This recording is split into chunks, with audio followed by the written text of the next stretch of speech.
Você já teve a sensação de que pensar demais é uma maldição? Que quanto mais você entende sobre o mundo, mais ele parece ruir por dentro? E se a consciência, esse brilho que nos separa dos outros animais, não fosse uma dádiva, mas uma condenação silenciosa que carregamos desde o instante em que começamos a entender o que somos? Emil Cioran sabia disso. Ele nasceu na Romênia, em 1911, e passou a vida escrevendo como quem sangra. Em seus livros, ele não buscava respostas, mas afundava nas perguntas até que só restasse o vazio. Para ele, viver era uma tragédia cômica, e pensar, um castigo que os deuses nos lançaram por arrogância. Dostoiévski, por outro lado, foi um místico atormentado, um russo do século XIX, que acreditava que a alma humana era um campo de batalha entre a luz e o abismo. Em seus personagens, víamos a luta desesperada por sentido num mundo entregue ao caos moral. Hoje, colocamos esses dois homens frente a frente e perguntamos: a consciência é um presente que nos torna humanos, ou o motivo pelo qual adoecemos de lucidez? Vamos juntos mergulhar nesse encontro imaginário, onde Cioran e Dostoiévski conversam sem palavras, apenas através das angústias que deixaram registradas. E se no fim, tudo o que descobrirmos for que não há saída, ainda assim vale a pena pensar, porque há beleza até no colapso. Se essa jornada tocar você de alguma forma, se alguma frase ecoar na sua própria dor ou dúvida, considere se inscrever aqui no canal. Talvez pensar juntos nos torne menos solitários. Era tarde demais para voltar à inconsciência. É isso que Cioran parece sussurrar em cada linha que escreve. Quando ele diz que pensar é destruir, não está apenas fazendo uma provocação, está relatando uma vivência. A mente para ele era uma prisão da qual não se pode fugir. Uma vez desperto para o absurdo, tudo perde sua cor, seu sabor, sua razão de ser. A consciência, longe de ser uma ferramenta de progresso, era um fardo que ele carregava com amargura e lucidez. E aqui entra Dostoiévski, esse cartógrafo da alma humana, com seus personagens torturados pela mesma chama que consumia Cioran. Pense em Raskolnikov, de Crime e Castigo, o estudante que tenta justificar um assassinato com lógica, apenas para ser devorado pela culpa. Ele é a personificação da consciência que acusa, que não silencia, que destrói de dentro para fora. Mas, ao contrário de Cioran, Dostoiévski parecia acreditar que há, nesse sofrimento, uma possibilidade de redenção.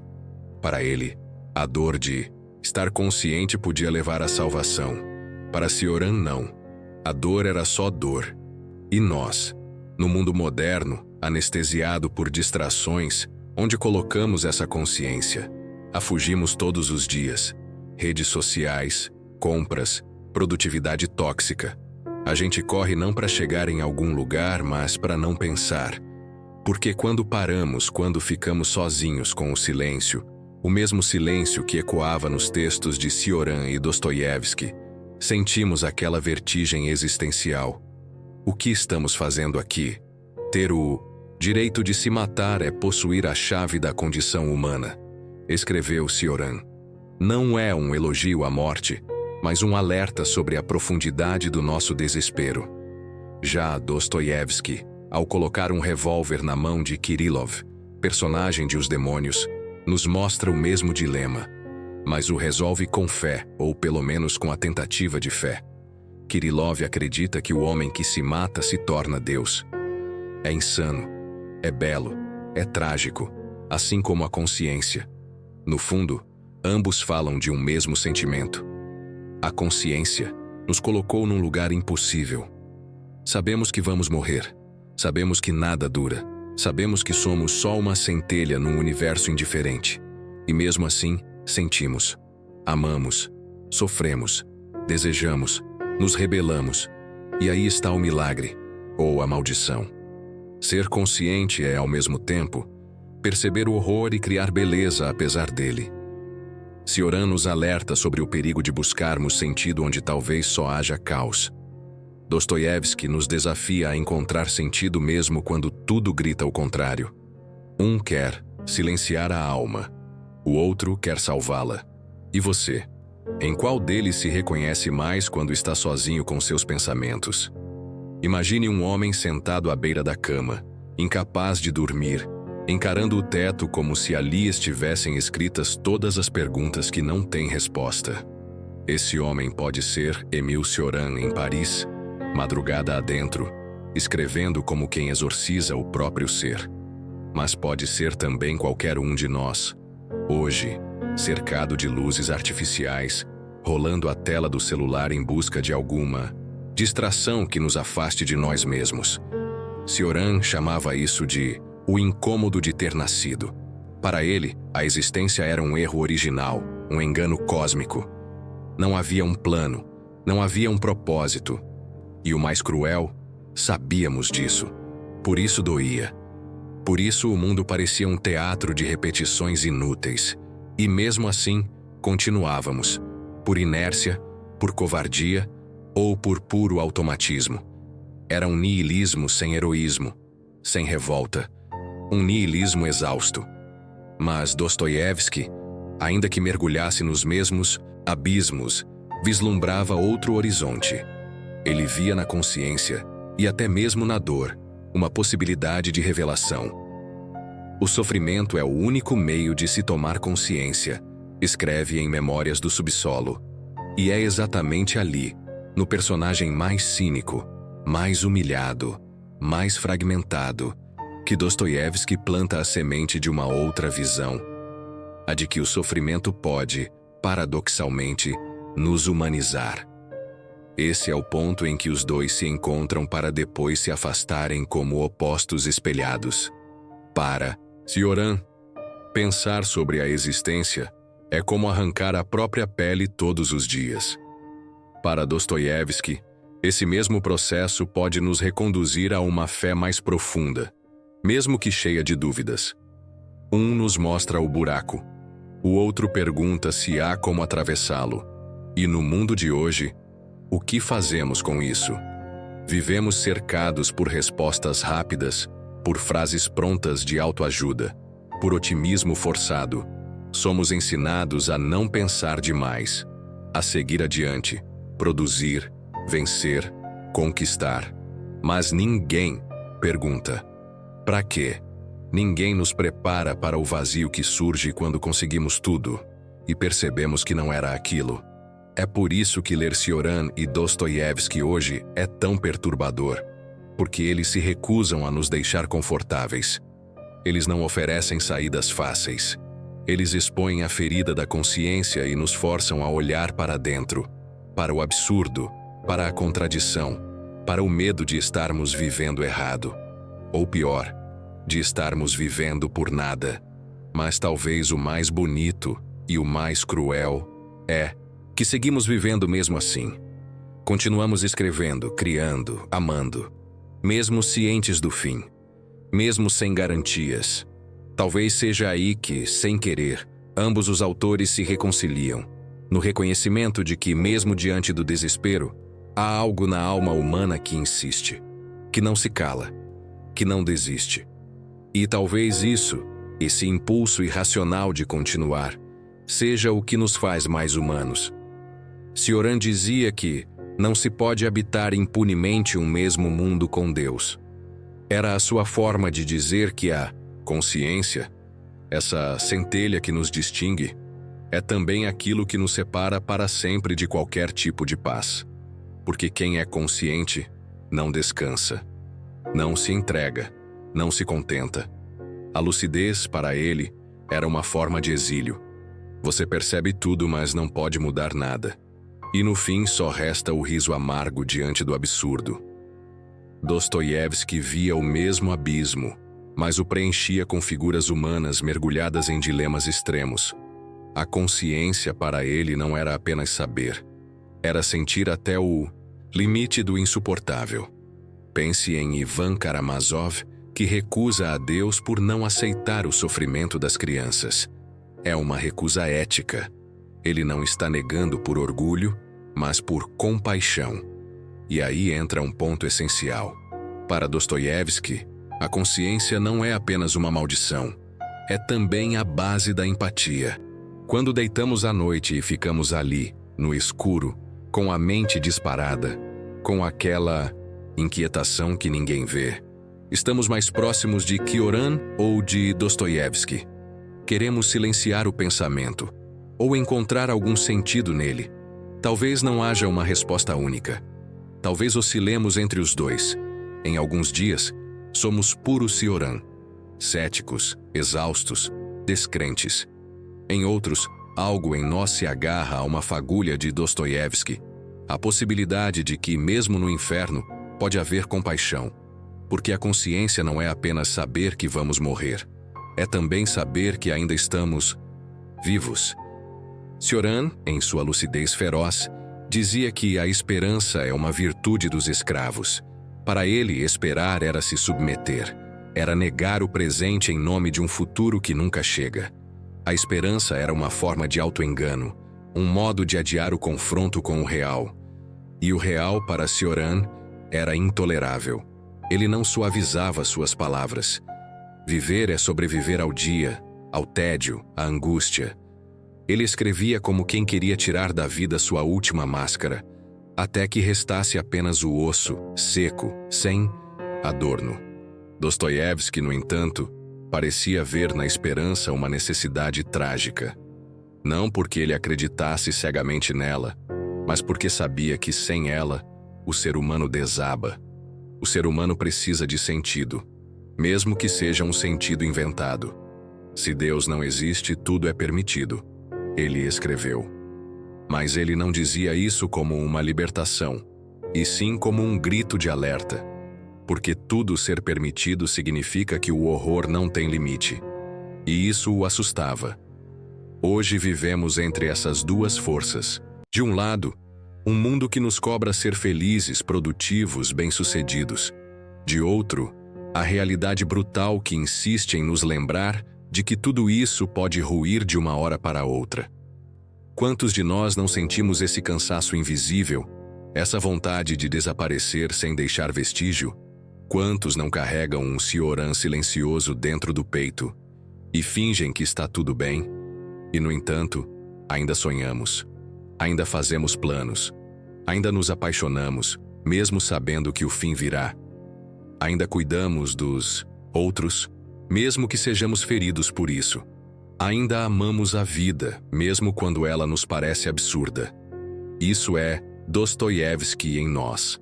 Essa chama que resiste, mesmo quando tudo parece escuro demais. Talvez seja isso que faz da consciência algo tão paradoxal. Ela é a origem do nosso tormento, mas também da nossa beleza. É ela que nos permite rir no meio da dor.